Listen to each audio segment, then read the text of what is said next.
Some niggas scared to make that move, can't relate to that. I roll the dice, shit, if I lose, I'm gon' be shaking back. Cause lessons learned within the loss just elevate the fact that trial and error just the only way, ain't no escaping that. I wake up, hit 100 push-ups, then I'm at my route. Check on my stocks, see how they looking, then I'm sliding out. When you start seeing your progression, you stop having doubts. And what's the point of having clout if you can't cash it out? True to this game, and I'm a lifer, ayy. Feel like we finna change the cycle, ayy. That's the most success, you know we thriving, ayy. That's the most depression for our rivals, ayy. Could teach a lesson on survival, ayy. You know I'm from the bottom. What's good, wealthy people? It is your boy, David Bellard, 1/4 of the Black Wealth Renaissance team. One of the founders, leaders, whatever you want to call it. Man, we got another great installment of the Black Wealth Renaissance podcast for you today. And before we get into it, before I introduce my brother and the guest, I got to make sure y'all like, rate, comment, subscribe, leave a review. Make sure that y'all continue to push this message out there to the people. As mentioned, man, I'm here with my brothers from another Jalen Clark. How you doing, bro? I'm doing amazing. I ain't gonna lie, y'all. I'm a little bit off the tequila. Tequila. Am lit. So this episode's about to be fire. I'm really great. I ain't gonna lie, I'm a little hungry as well, dog. Yeah. We've been potting, dog. We've been potting. But yeah, we have been potting our ass off. So I'm actually great. How about you, bro? Man, I'm doing pretty well. Like I said, we just in here. It's another day in Dallas, Texas. I've been drinking the tequila too. I'm up. I'm awake. And I'm excited for this episode. It's a brother we've been connected with on and off the net. Well, on the net for a while. And we finally made a connection off the net yesterday at our event in Dallas, Texas, Black Wealth Now. If you wasn't there, you played yourself. Fucking up. Congratulations, you played yourself. Yeah, you played yourself. I'm telling you, you played yourself. And as mentioned, man, our guest today, he is a man out here educating people on getting to the bag and building wealth through real estate. In one of the quote-unquote hardest markets. Nah, in one of the most expensive markets for damn sure. Mm-hmm. The founder of Livin Rent Free, Mr. Mark Jones. What's up, you guys? Thank you for having me. I'm super excited. We've been connected for a while. David, Jalen just behind, connected with David.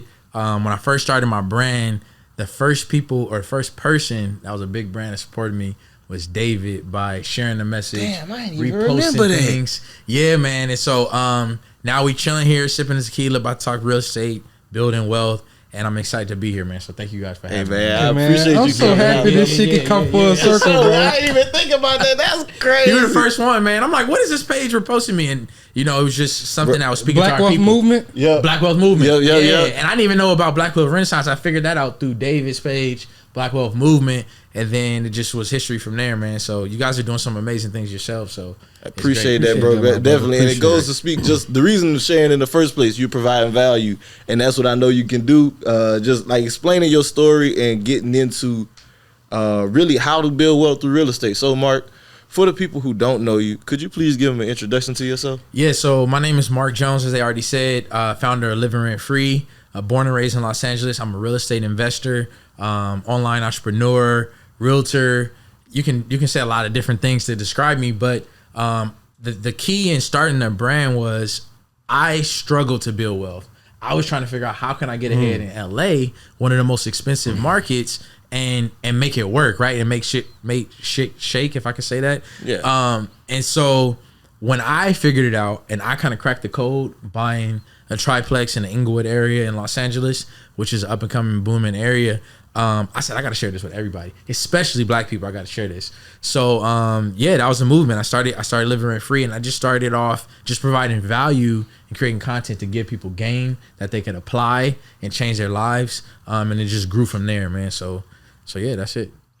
So Mark, can you take us through your journey, right? How old are you right now, my brother? 32. 32. Mm-hmm. So what was it like looking at like, oh, I want to buy here, but damn, it's expensive as hell. What was that process like of finding that real estate property that fit everything, checked off the boxes, and you were actually able to close on it? Jalen, man, it was hard as hell. And honestly, it started off sooner than that. It started off like 10 years ago. My real estate journey started off like 10 years ago. Mm-hmm. So I graduated from school and I did everything I was told. You know what I mean? I went to school, got my degree. I started working as a professional, quote unquote, making my money.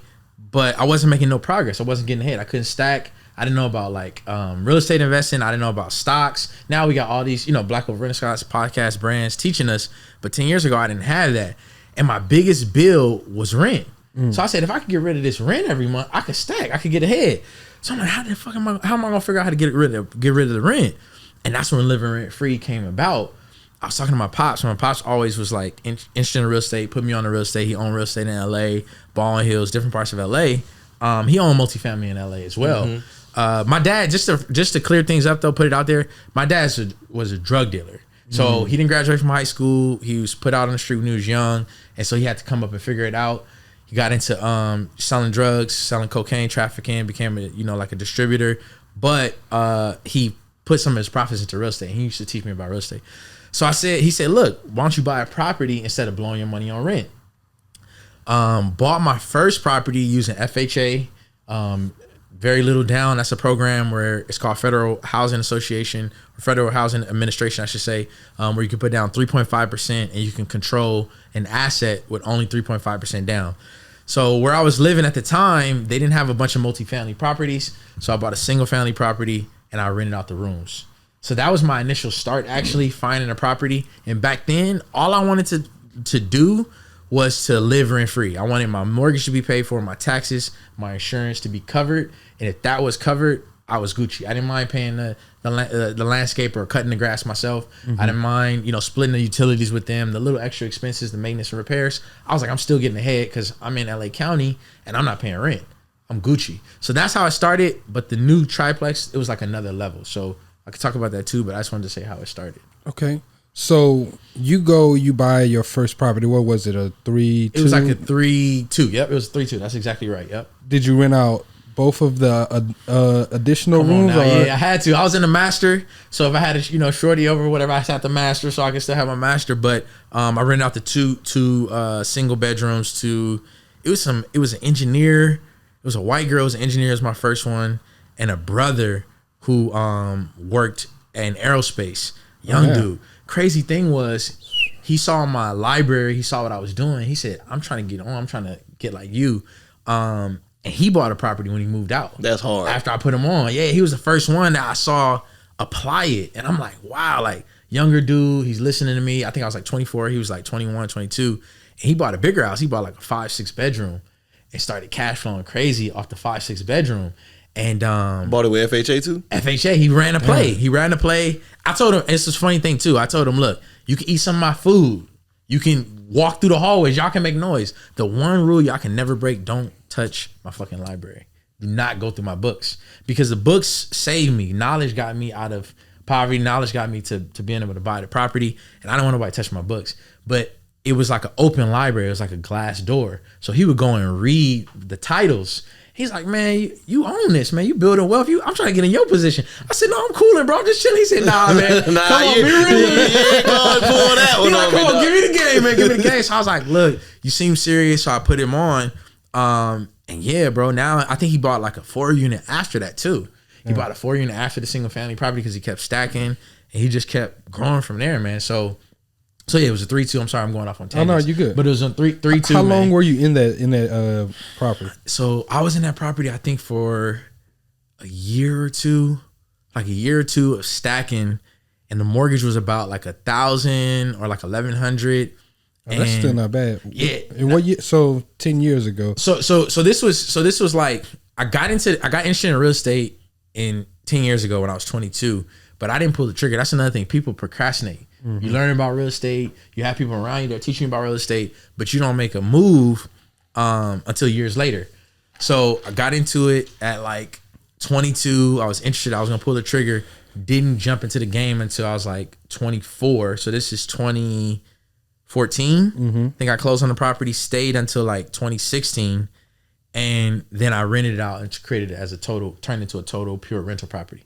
So that's the timeline with that property. Gotcha. Yeah. So whenever you got your first property, stacked your bread, what was the next play after that? So did you move out and go back to renting, or what was the move? So this was the play, man. It was honestly, this is something that I give people, like, you always have to have a plan, because I didn't have a plan. My first plan was just to live rent free. But I started blowing it on hotels, traveling with young women I was dating, eating out. I wasn't stacking money like I should have been. I was spending it because I'm enjoying life. That went on for a few months, and I realized, no, let me start stacking. So I started stacking, but I was trying to figure out how to get to LA because I was in a suburb of LA. This is in LA County. So LA County is kind of like out here. You have Dallas, you have North Dallas, you have Mesquite, you have the different suburbs. So I was in a suburb. So I moved out and I moved in with my fam in LA. And I told them, I'm like, they like, you already own property. Why don't you go rent? I'm like, I want to take down a multifamily here in LA. That's my next play. So, that's major because most people, you own property. Most people not going to live with their people. Hell no. It's tough, man. I made the sacrifice, bro. I saw what it was. Let me tell you this. I bought the property and in 2 years it went up in value $100,000. And so seeing that, even if you got a good job, most people are not saving $50,000 a year after taxes. That's facts. Stacking $50,000 a year after taxes. And here's a gem. If you live in a property, a primary residence, and you sell the property, say it goes up in value $100,000 and you profit 80 after expenses, or 60 or 70, whatever it is, you don't have to pay capital gains tax. The government incentivized, we were talking about that at the event last night. The government incentivized real estate investors, and they want people to buy real estate. So you don't have to pay capital gains tax if you're living in your primary residence and you've been living there for 2 of the last 5 years. So I lived there for that 2-year period. So if I were to sell, I could profit off that and just pure capital gains. I mean, pure without capital gains. So without having to do like a 1031? No 1031. It's like a lot of people know about the 1031. People don't know about this one, where if you lived in it, primary residence, sales a duplex, triplex, 4-unit, whatever, or single family, and you sell it, you don't have to pay capital gains tax because it's your primary residence. That's hard. It's cold-blooded. Shout out to Uncle Sam. We appreciate you. So, yeah. So, but to fast forward to how I got to the multifamily, I'm like, if I could do this in a suburb and my property goes up in value in 2 years, what could I do if I'm in LA proper? If I'm near the Staples Center, if I'm near where Kobe played, or if I'm near where the Olympics is going to be at, if I'm near the beach. And I couldn't figure it out, man. It was too expensive. I was looking in tough markets, but I met this young lady that owned 2 4-units, and she was my age. And it blew my mind because I was about to leverage the first property and buy 2 more out of single family. You already got me 2 more single family, rent out the rooms, the same play. But I was on the phone with her. She worked at a brokerage, and she's like, we're going to help you do that. We're going to help you run that play if that's what you want to do. But you told me that you're interested in multifamily. I own 2 4-units. So if you want to run the 4-unit thing, I can share. So I'm like, you own 2 4-units. I think she was like 26 at the time. It was 2016. I was 26. She's my age. She's 26. She owns 2. That's 8 units in LA. Now she's a multimillionaire. She owns 20 units in LA now. We still in contact. But she taught me how to do it, man. I pulled it off. I bought the triplex, and the rest been history, man. It's gone up in value almost $400,000 since I bought it, and it's only been a couple years, man. So did you use the FHA on both of the properties? So what I had to do was I discovered this program, and I've been going crazy about it. And I know now it's well known because I think everybody's talking about it now.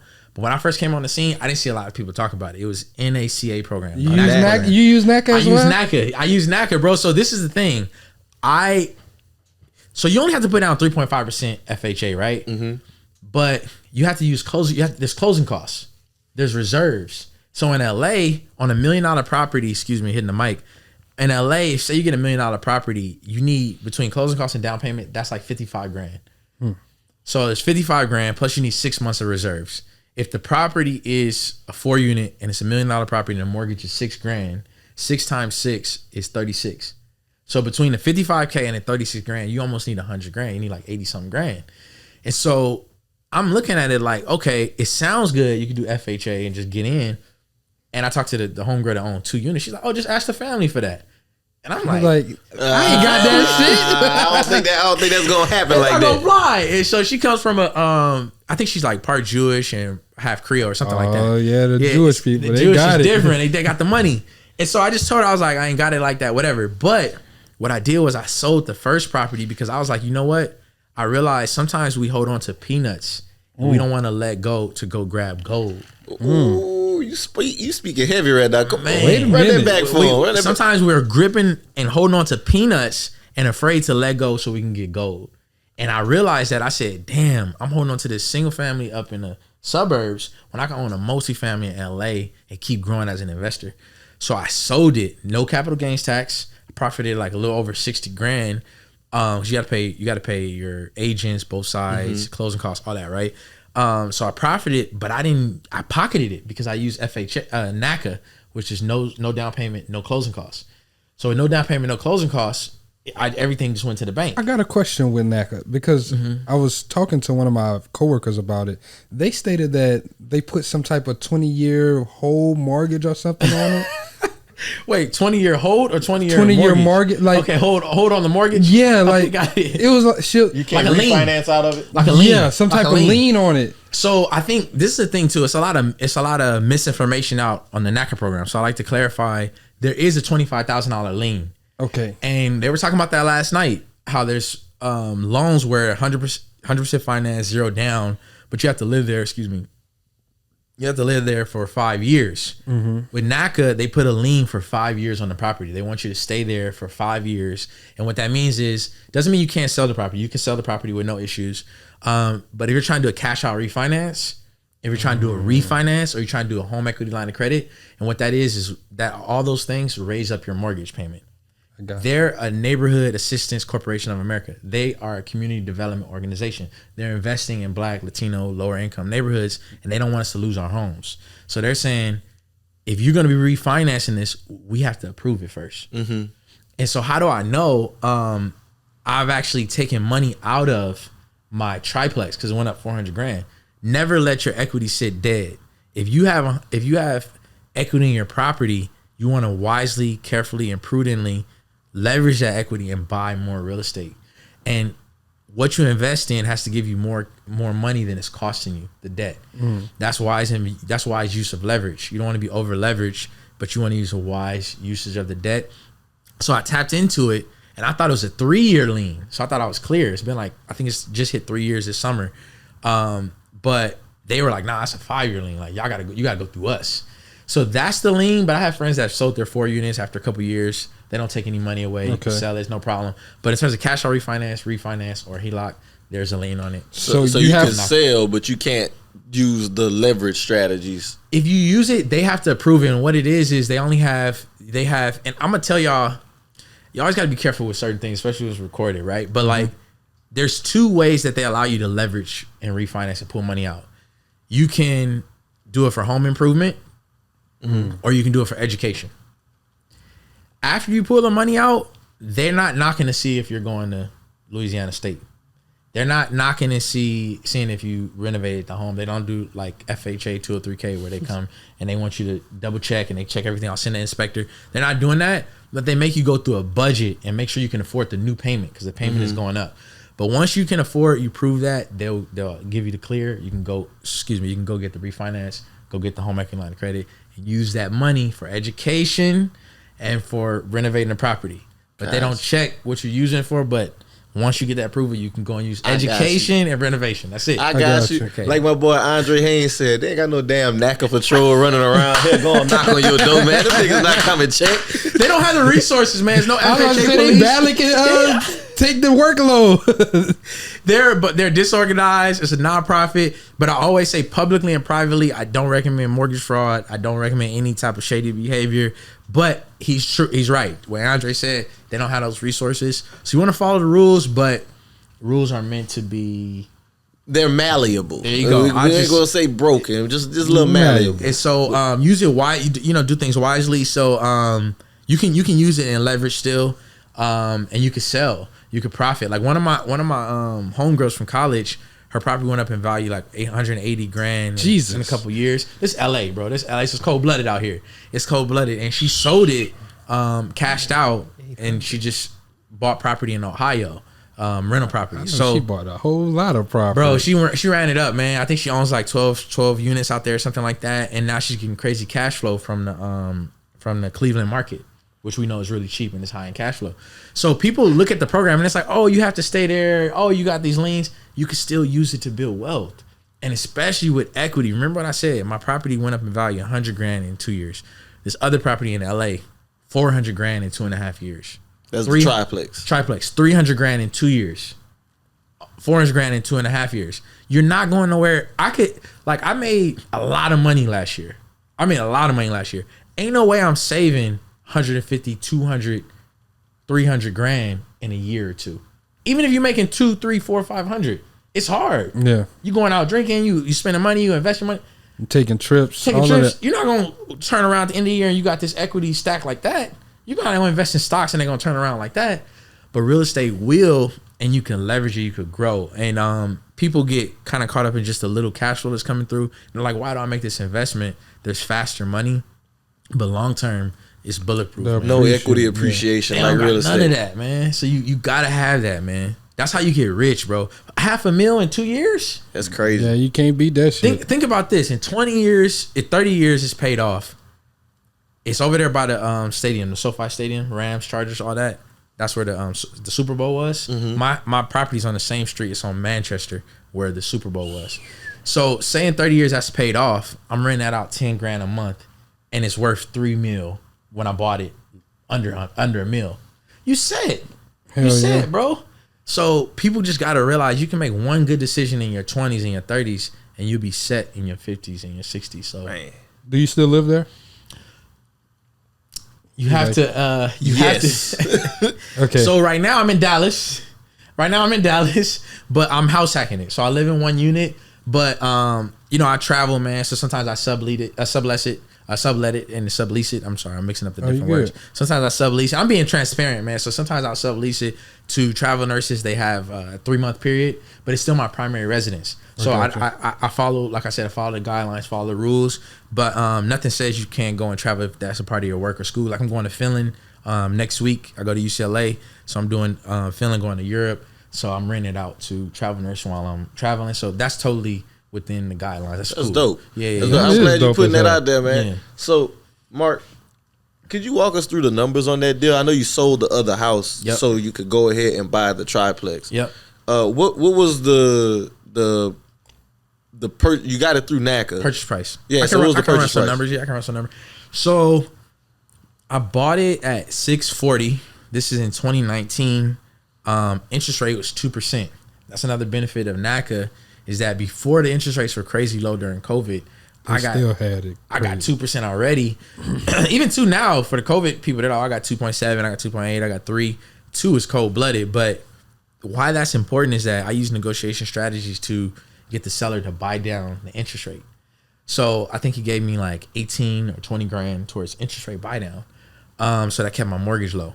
What incentivizes a seller to do that? Good question. So I think when you're going into a deal, you want to keep your offer clean and pretty, like Kelly Rowland.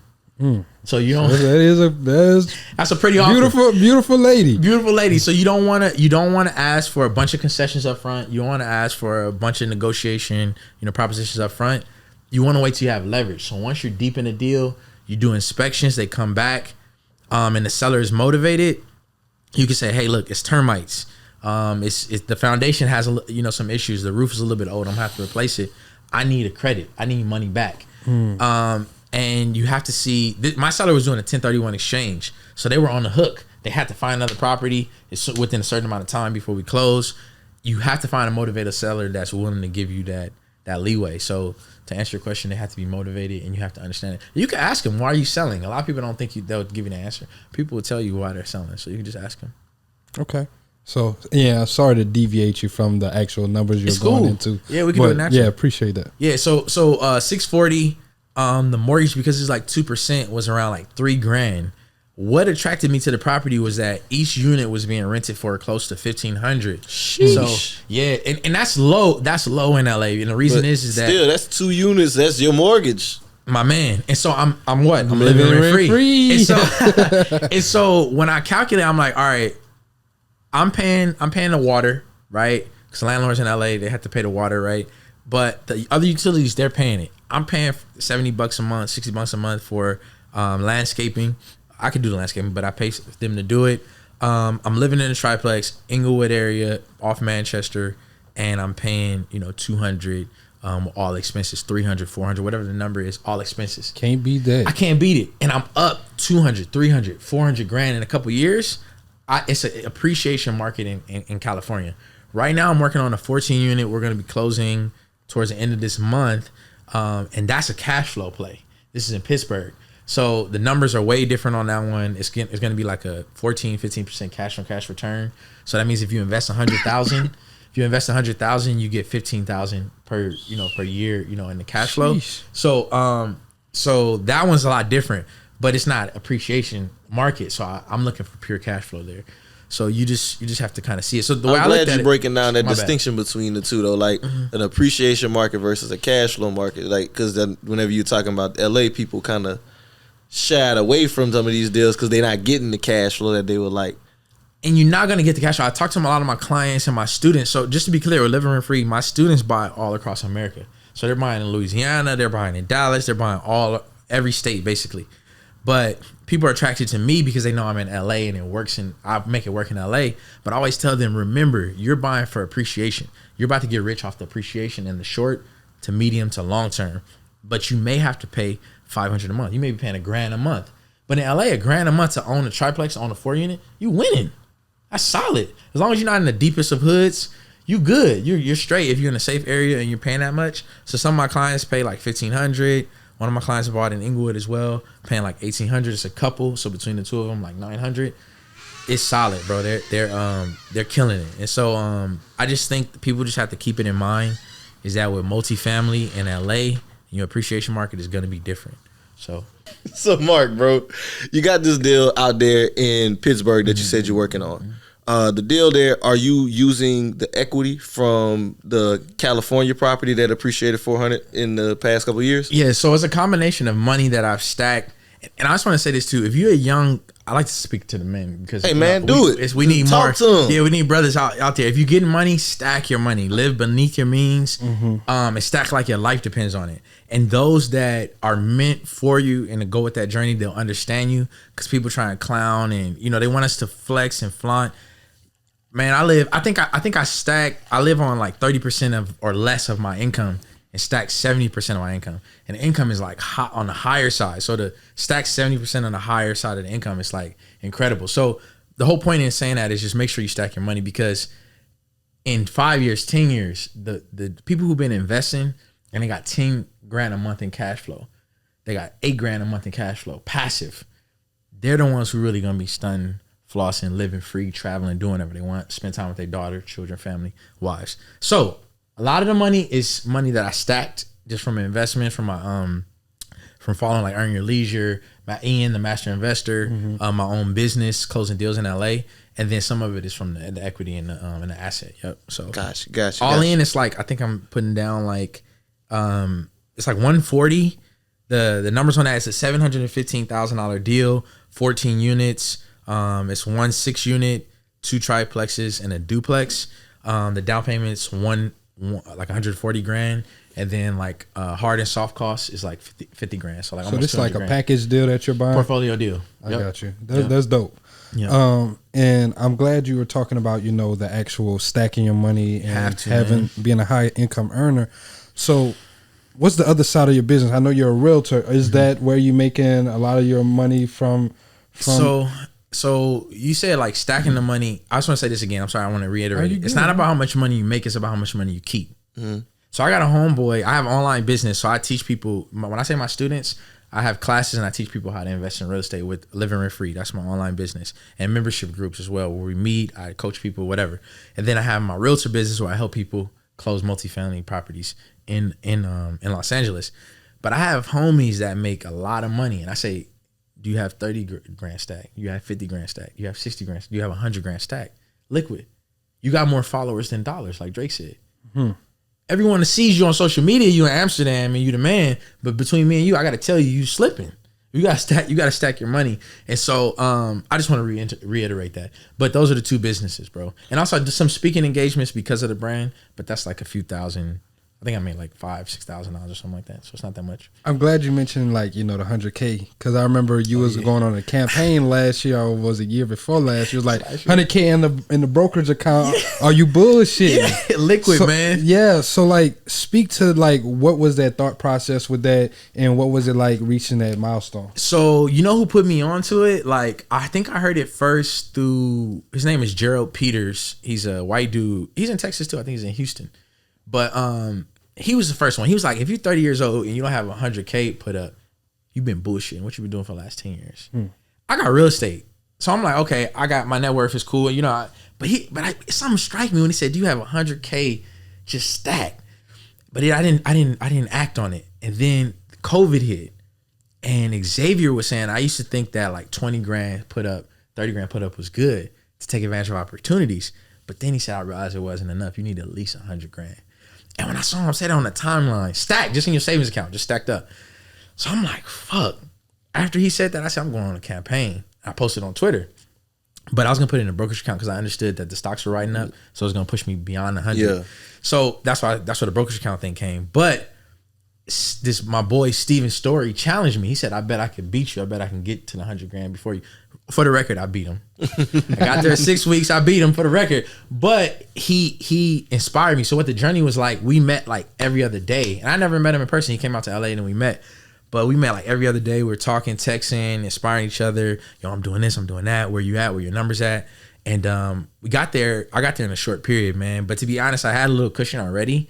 So I think I got 60 to 70% of it in like 6 weeks. Yeah. That's crazy. That's nuts, But your dog. subconscious mind starts thinking of ways to get there. And so that's why I say you got to set goals. You got to stack and be in stack mode because your mind, and you start attracting people that'll help you. Like I attracted Steven. So he's like my brother for life now, man. So And yeah, I he think changed my that's life. very Shout out super to important Steven. what you just Shout said out with to Steven. Steven too, like surrounding yourself with people who push you, like with you being like you guys kind of created that. I talk about things being an echo chamber, right? You guys created your own ecosystem to push each other forward. Do you think you would have been able to make that same amount of money and get 70% of your savings goal in 6-7 weeks without? I'm not super competitive, man, but I am competitive if a brother's like putting his wins in my face and you know bragging and stuff.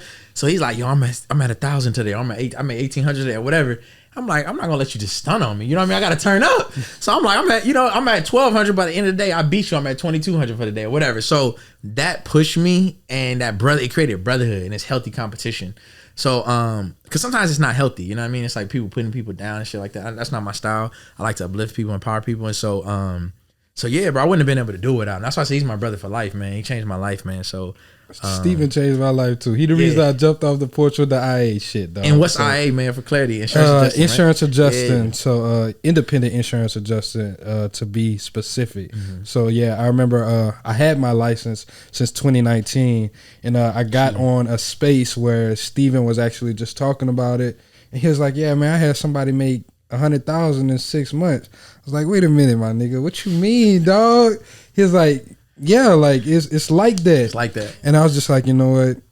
Fuck it. Let's go with it.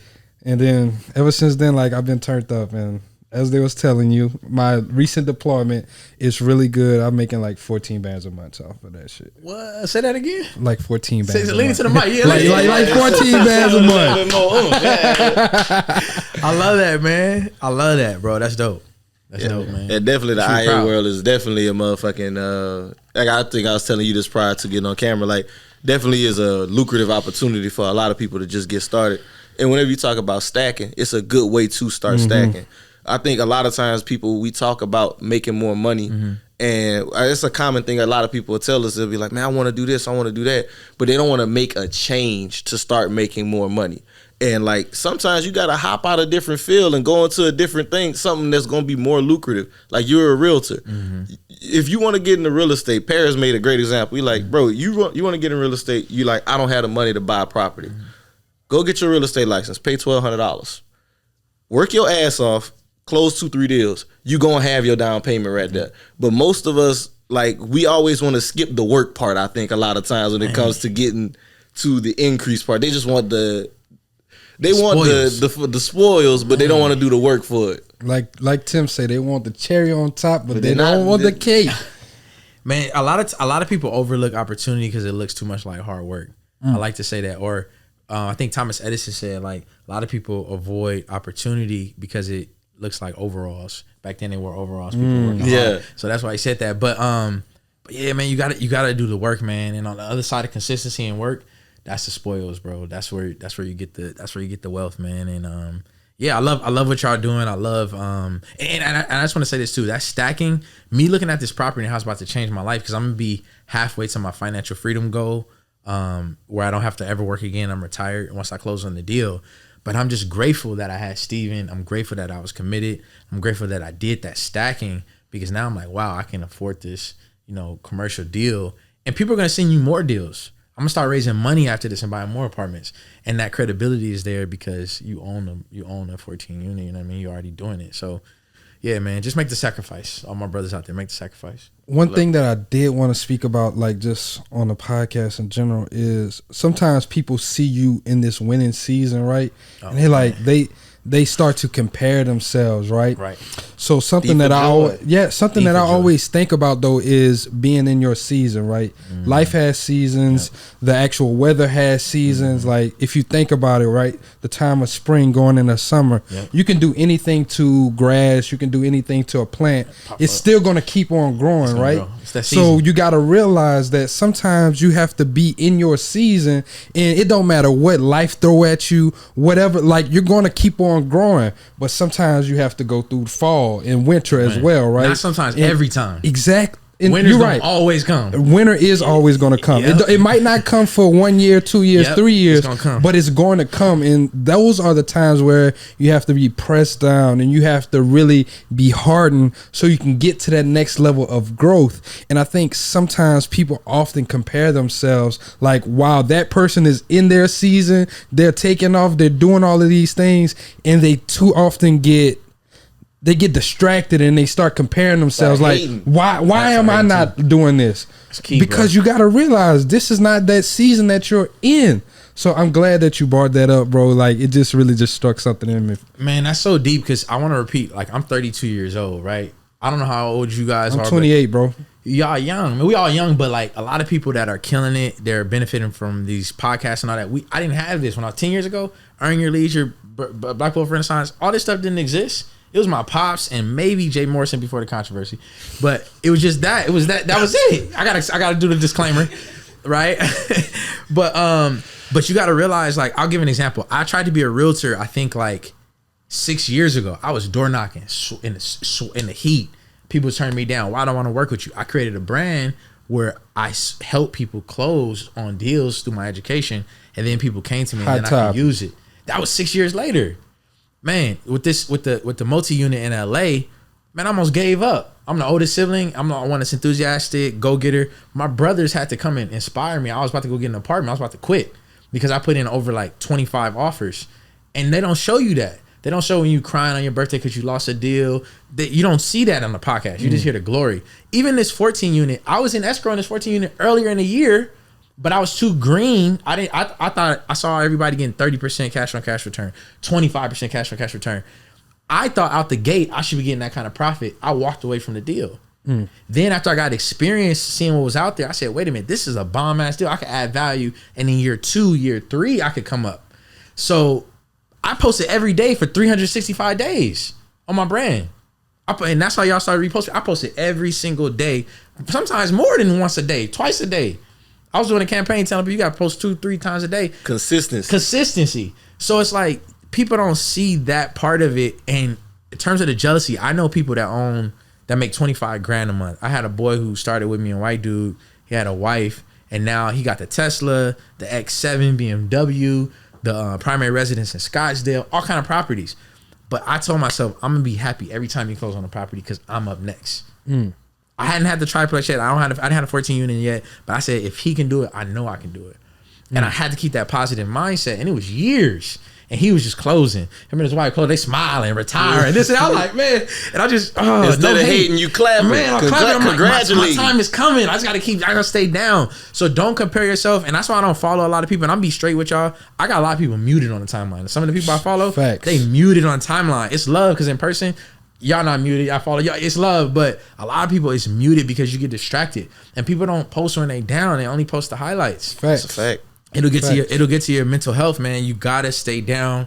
Don't compare yourself unless you're saying I'm learning from them. They're inspiring me, and your time will come. It's like if you plant the seed and you nurture it, it has to grow, man. It has to grow. It's the law. It's universal law. So if you stick to it, you'll come up, man. That's it. Love it, bro. I appreciate that, man. Yeah, sorry, we just had to go off on tangent. I love it, though. I love it, bro. But So one thing I did want to ask you about, this has been talk of the town news lately. The Bank of America, 100% financing loan that they coming in, no down payment for low income communities. I want to get your thoughts on that. So I think it's called the Community Affordable Loan. They just released it, announced it on August 30th, right? What's today? September 4th. So it's been like 4 or 5 days. No down payment, no closing costs in Dallas, Charlotte, Los Angeles, and I think Detroit and Miami. I think I got all the cities. The thing is that 100% finance, meaning you don't have any skin in the game. It's 100% down, covered. I should not say 100% down. 100% of the loan and closing costs is covered by another entity. That has been around for a long time. A lot of cities offer that. The NACA program offers that. Bank of America has pledged $15 billion towards that program with NACA. So they've been doing it for a long time. This is kind of like, if I'm being straight, it's like optics. They have stolen so much fucking wealth from our community over the years, through redlining, through predatory lending, with people who are ESL, our elderly grandmothers. People talking about don't sell grandmother's home. Bank of America been stealing our wealth, man. And another thing is, we own in some of the best neighborhood, best cities. It's always a black neighborhood within 10 minutes from downtown, 15 That's minutes a from fact. downtown. Philly, New York, LA, any Dallas. city you go to, Dallas, Chicago, it's us. San Francisco, Oakland, we there. But we don't value our neighborhoods. Ours is the hood, the ghetto, all that. Because our shit don't look like what they shit look like, because we don't take care of our shit the way we should. And we not then whenever they reinvesting. gentrify it and make it look like what it's supposed to, then that's whenever we get fucked out of our wealth. And so, to speak specifically to the program, I think it's a good program. A lot of people are saying that it's reverse redlining, because why is it just keeping us only in our neighborhoods? But if you don't want to use that program, there's other programs you can use. You can use the NACA program. You don't have to I'm buy gonna it. use it. Yeah, you can use it. You don't have to buy in a fucking right. predominantly black neighborhood or predominantly Latino neighborhood. But my question is what's wrong with a predominantly black neighborhood? Inglewood, now it's actually predominantly like Latino. But my side, where my triplex is, it's predominantly black. There's nothing wrong with a predominantly black neighborhood, right? You just want to buy along the path of gentrification and progress. You want to make a wise investment. The numbers have to work. But there are some limitations to it. So you can buy multifamily, meaning you can buy a duplex, triplex, or 4-unit. They also are offering a $15,000, between $10,000 and $15,000 grant on, in addition to the down payment like being covered, so you can walk in with equity.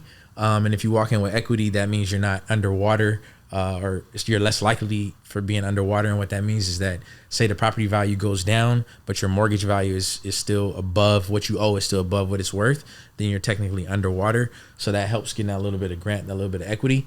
What I would say is for people to just wait for more details to come out about the program, because a lot of people are saying, oh, there's you actually have to put 5% down if you're getting multifamily. It's not no down payment. It's actually, they just give you 10 to 15,000. So it's a lot of confusion about what's, what the program is offering. Some people are saying some people are criticizing, saying, where was this program when the rates were at 3%? Now that the rates are almost at 7%, they want to offer it to black people. They want to offer it to Latinos. I ain't even think about that part of Yeah, that. what happened during the pandemic when it was 2%? Y'all should have been giving out no down payment. We would have been running up and locking in 2%, 3%. But now it's doubled, which could add anywhere between 100 to like 500 to your monthly payment. Now y'all want to offer it in black neighborhoods. And so, there's some critique around it. But my thing is, like, ownership is key. If they can get, if you can get into a multifamily, even a single family, and you can own that baby and it's no down payment, I'll say rock with it. Because guess what you doing? Living rent free. There you go, man. I I'll love say your rock with fucking it. brand name. Bro. I ain't gonna lie, it's just amazing. Had to lock it in, man. Had to lock it in. Love it. Yeah. So I do appreciate you sharing that, because like whenever we shared it, I noticed the criticism, and I was like, damn, bro, I understand that like Bank of America may have a troubled history, but I think a lot of times with our people in our community, we try to find problems with everything before we even try to learn more about it. And like Jalen and me said, we personally, and a nigga told me this at the event yesterday, my boy Derek, we gonna have to get Derek on the pod soon. Scotty told me I was bullshitting at the beginning of the year. That nigga Derek told me, see, he looked at me dead in my soul. Just met that man. He said, boy, you bullshitting. He said, He cold with it. He said, you Cold. don't own no property? You bullshitting, You bro. bullshitting. 14K a month, you ain't got no property? You got property? No, not yet. You bullshitting. Bullshitting. And it's You like, bullshitting. I Lean to the can say mic. that to you honestly on this podcast. I want to say this to people, because Like, we looking at this and it's like, bro, they got programs like this and they got all these things that we can take advantage of. And people like us, we sit here and we learn from people like yourself. But if we don't take the fucking initiative and the opportunity to take advantage of shit, what the fuck are we really doing here? Gotta take action, man. At the end of the day. And not to get on you, Jalen, but no. you bushing. I already know, bro. I take it with a I take it with But my own I'll be heart. honest, like, so I had to rebuild and get to a point where I can become lendable again. And it's your journey. Because, it is a different journey, but I know I was bullshit. So, hey, I'm taking the steps that I need to, and I have been putting myself in a position to get my property and shit together. And I love that. It's nothing wrong with getting into position. Because I don't tell a lot of my story, but like I said, my dad, coke, my mom passed away when I was a teenager. I didn't have a lot of foundation. Some of these people I know some of these gurus and stuff like that, both their parents doctors. They grew up, went to top schools. Life was easy, you know what I mean? And so I don't compare myself to people that got wives with booming businesses, people that got parents that went to Stanford, UCLA, Harvard. I just played my cards and ran it up. And that's it. And so not to... we putting pressure on you. No. But each journey is different, and it's okay to say, you know what? I always say, thank you to Nipsey Hussle because he taught us that it's okay to take the long way. Hell yeah. Because I had to take the long way. Marathon continues. The marathon continues. I had to take the long way, man. I wasn't born rich. I didn't have all these opportunities on that. I took the long way, and I'm still wealthy. I'm still building wealth. I'm still doing my thing. So it's nothing wrong with taking the long way, y'all. Appreciate it, bro. Thank you for giving these gems this game. So... You got any other particular questions you want to get into? Not right now. I say, man. Well, Mark, man, I want to ask you to the last. Yeah, my point. favorite question, brother. So, what's a personal finance tip or principle that you live by that you want to share with our audience? Personal finance tip.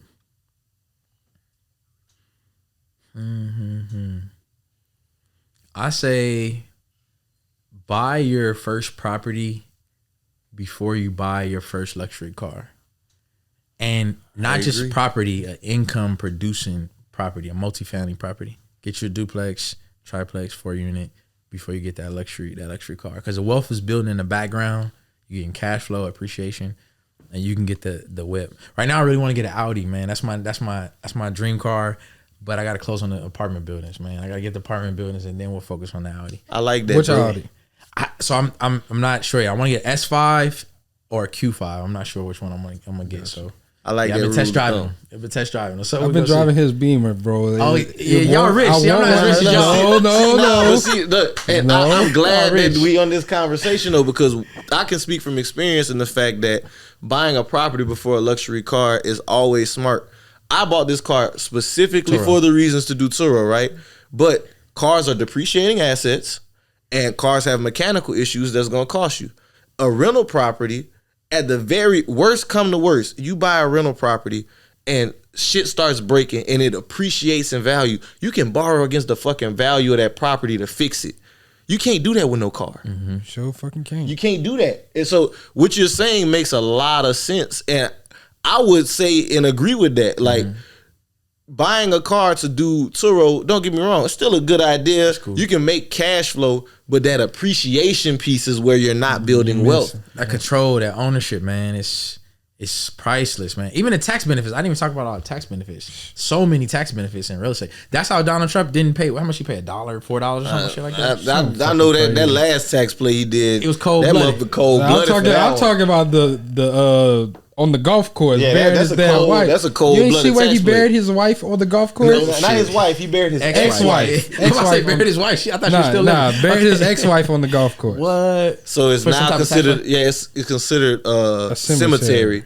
So it's tax free. So he doesn't have to pay taxes on that land no more. He cold blooded with that one. Yeah. Yeah, that nigga crazy. But you could do the same thing and get on the other side of the cash register. So I can't emphasize enough. Please own real estate, man. It's just life changing. So, like you said, depreciation, appreciation, all that shit. Yeah. So I got my 3 questions. Okay.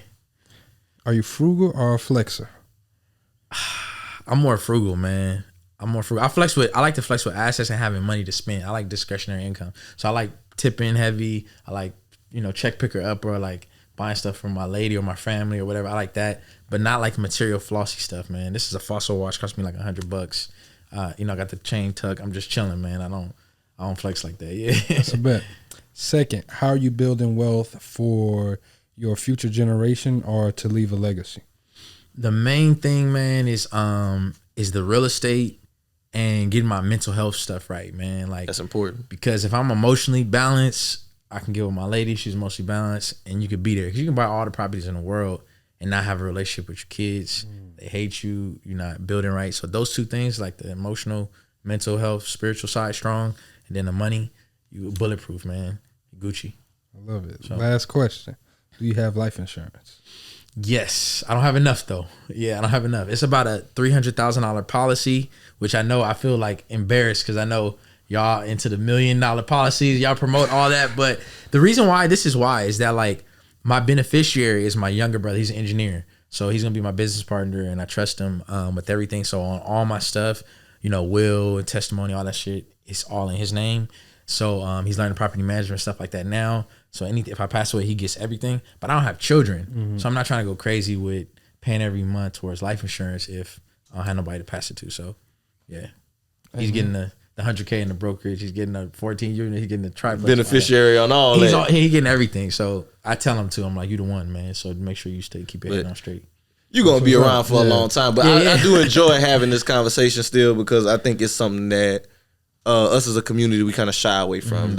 We look at it as death insurance always. It's like, it's not always just death insurance. It's benefits to owning life insurance policies. And I know it's like infinite banking. That's why I said I don't know that much. Oh, yeah, I just yeah. said 300. I throw my hands up. Nah, bro. I mean, Yeah, I don't know but much like, about it. still, even that is good that you have it in the first place. And you know what? I have that. I told my brother, like, use that to pay down the mortgage, because we got other assets to cover, like like a funeral or stuff like that. You don't have to worry about that. But in terms of like what you inherit, this will be long term.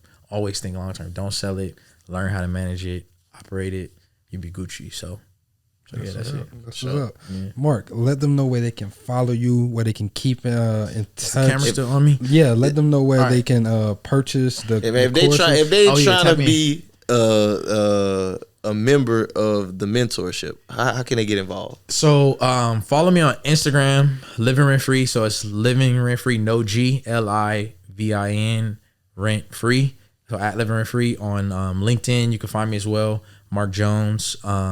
Twitter, Livin Rent Free with an underscore at the end. Click the link in the bio. All the information is in there. I do webinars every week, free webinars, and then you have my course. I plug my course crazy online for my followers because I give value. They already know I'm there to give them value. But on podcasts, I don't talk much about it. But I have a highly rated course where people learn from. They go from beginner to owning 4 units in cities like Harlem, cities like Los Angeles, Oakland, Dallas, Places where they say it's too expensive to buy. It's impossible, right? And even cheap places. I mean, Chicago, Indiana, Ohio. One of my students in Philly bought a triplex. Now she just bought a 7-bedroom house this week. Sheesh. People own in Orange County, so that's like really expensive. I was telling them earlier, Kobe lived, rest in peace, lived in Newport Beach, so it's like an expensive area. Again, Los Angeles, Inglewood, fucking anywhere. Basically, if it's an American state or city, you could buy there, and I've had students that have purchased there. Only place I haven't had students buy is Hawaii, which is really expensive. But DC, South Carolina, North Carolina, everywhere, man. So if you want to get the course, want to get the game, and it's affordable, again, tap in with the course. For sure. Appreciate you. Well, Mark, brother, I want to say thank you so much, man, for coming through in Dallas. Thanks for having This has me, been a man. fucking Yeah, pleasure, thanks for having me, man. Great to finally connect in person. This is Yeah. always a pleasure anytime I get to meet somebody that online that like I didn't even think about it. Like you said, whenever you first started the brand, I was a supporter. You the Didn't first one to even share know my it, bro. shit, bro. I was Didn't even know it, bro. But like, it's great to always make these connections with people who are doing things that are really benefiting the community. So I definitely appreciate you coming through. And before we get up out of here, man, Yes, sir. get some house cleaning items. Hey, yo, blackmensummit.com. I know Mark spoke need directly y'all to there. y'all young brothers, all us brothers, man. Look, we got to be focused. We got to be really focused on building Time up to the get your community. shit together. It's time to get your shit together. October 22nd in Dallas, Texas, we doing the Black Men Summit. Black Wealth Renaissance, Black Menswear, Black Man Can, and the Dad Dad Gang. Gang. 4 black men-led organizations that are actively working to change the narrative of what it looks like to be a black man in America. Not even what it just looks like, what it's like to operate as a black man Let's in go. America as well. You're right. Speak on And it. we are putting together a one of a kind event. This ain't gonna be your typical seminar where you just sitting down listening to niggas talk all day. This is gonna be an event that's gonna be one to remember. You'll be able to walk away with actionable items Action. to really implement into your life as well. That's a fact. And all we saying is that tickets are on sale, early bird tickets right now. They're $100 and the price will go up. So we highly suggest that you go to start getting them damn tickets. blackmensummit.com. Again, that's blackmensummit.com and get your ticket before them bitches go up in price. That's all I'm gonna Hey, say. y'all miss Black Wealth now. Don't play yourself again. That's all I'm Don't say. play yourself twice. You play yourself. Fool me can't get fooled again. That's all I gotta say. But So, I got a few things I Yeah. want to get into as well. As always, I want to say thank you to all of the listeners. Appreciate y'all for tapping in, week out. Make sure y'all leave us a 5-star rating and review. I need that. Just leave us something. Let us know what y'all think about the podcast. Make sure y'all tap into us on YouTube if you want to see the visuals as well. Also, make sure y'all donate if y'all want to support the show. Man, we need a we studio, are focusing guys. on our studio at the end of this year. So we're focused on building us a studio, focusing on bringing in more creatives, and really just taking our team to the next level. Y'all have been rocking with us since 2019. It's 2022, and we still going up. Just got the Revolt deal, and we taking it to the next Congratulations, level. man. Yeah, appreciate that, brother. Appreciate it. Appreciate that. It's dope. That's all I got, though. So until next time, this is Black Wealth Renaissance signing What's the out. point of having clout? We can't cash it out.